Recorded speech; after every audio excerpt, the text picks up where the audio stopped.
Hello and welcome to the game again. We're ready to start the Freeport mission. I explored this surrounding area and didn't find anything of interest. No level raised, so let's get on with it. And we'll have chosen night time for our engagement because it'll always favor us. And it gives bonus to the range combat and it minimizes the At ease, warrior. We've underestimated the tenacity of these raiders. Shortly after your victory, the bandits have managed to kidnap the village elder. This is no doubt an attempt to break the spirit of Brahmanwood while they're still suffering from their recent losses. Fortunately, one of our informants within the raider camp has located the tribal father. It appears that the raiders are holding him on the outskirts of the broken town of Freeport in a medium-sized encampment. Your mission is to journey to Freeport, rescue the elder, and get out. Our informant should still be in the area, and he can be identified by the red armor he wears. So you should be able to distinguish him from the other raiders.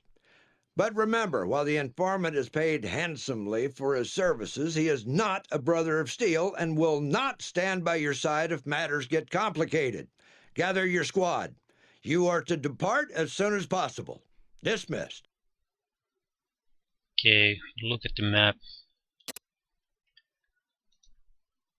This is where we enter.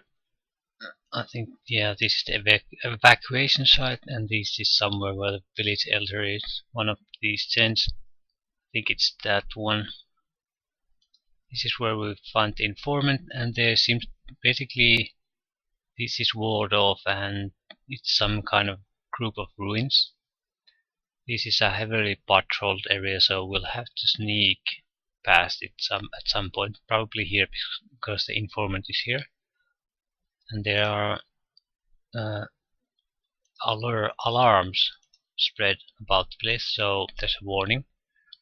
We'll have to be careful not to cause an alarm because we can't deal with a rush of enemies.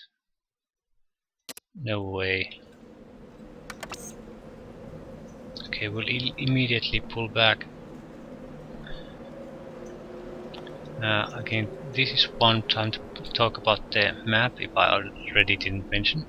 There's an active map. I think this is what the Fallout map should have been. Shows enemies. So it's a good situational awareness tool. You can look the normal text log here, but when you play in real-time mode, it doesn't matter. It's more useful in the turn-based mode. It's a good thing to see afterward what's happening, but here you need to know what's happening around you. It's much more important than seeing the log of telling you what's happening. All these tools are mainly useful for you can change our precision and how we react to enemies. Do we initiate combat at what threshold, or do we react and again at what accuracy threshold? If it doesn't reach that threshold, we'll ignore everything.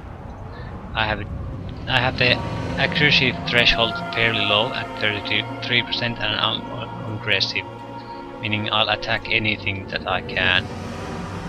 But since I'm unarmed, it's only to the next square, so it's pretty harmless overall. Did you hear that? Yeah, we have to be careful. We are not going to move now. I think I'll actually save here. Save here at the start of the mission. We can always replay the mission if we mess things up too badly. And now the quick save. We'll be mainly using the quick save. I don't think I can mess up these early missions that badly. Yeah, we'll pick up a bit of more speed when we move in crouch, so we'll favor it. You can always also use the target mode in real-time combat, but you just select and right click on that so you can choose where I'm gonna try to hit.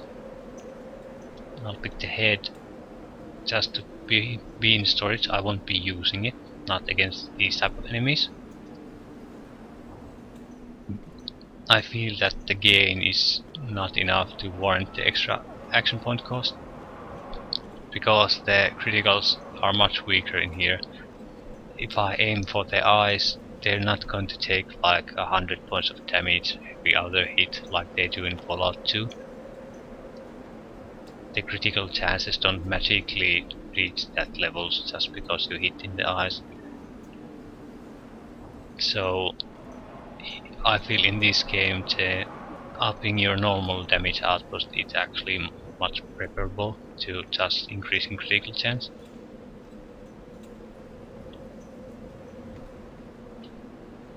Okay, our plan is he's sleeping, so there's a patrol here, but I think it's going away now. So we'll try to walk next to him and kill him and then sneak again.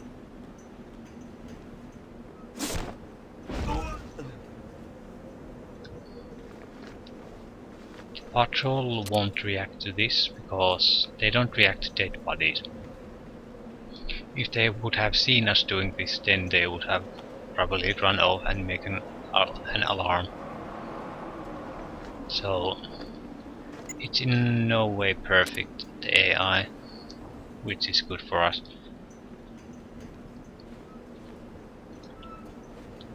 Also worth notice, again, can't use unarmed weapons while what the hell is that?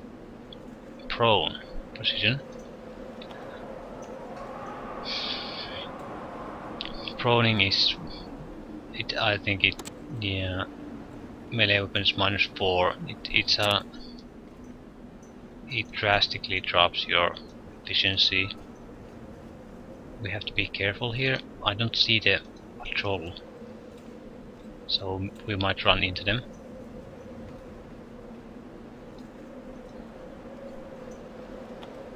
We have to get into cover before they return. This is a bit risky, but you know.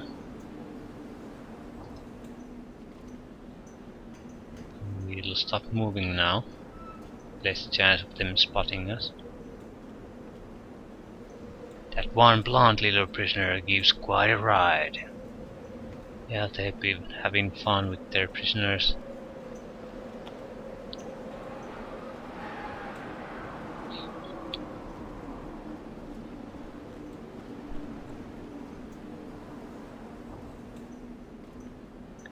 Still one. I want him to move on before I try to move here.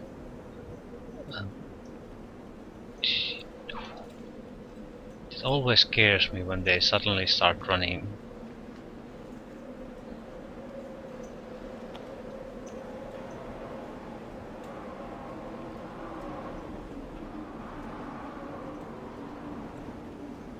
Okay, he's the informant. We'll quickly talk to him, then move on. Keep it quiet, and I'll tell you what I know. They've got this tribal father stashed away in one of the tents. I can't be sure which one exactly, but he's definitely here. I suggest you do this while everyone's still plastered. We just came back from a successful raid, and everyone's been either drinking or helping themselves to the prisoners. That's all I have for you. I'm not gonna deliver him to you for what you're paying me. Oh, and by the way, we never met. So don't try to talk to me again. I could get killed for helping you. Or worse. Okay, another quick save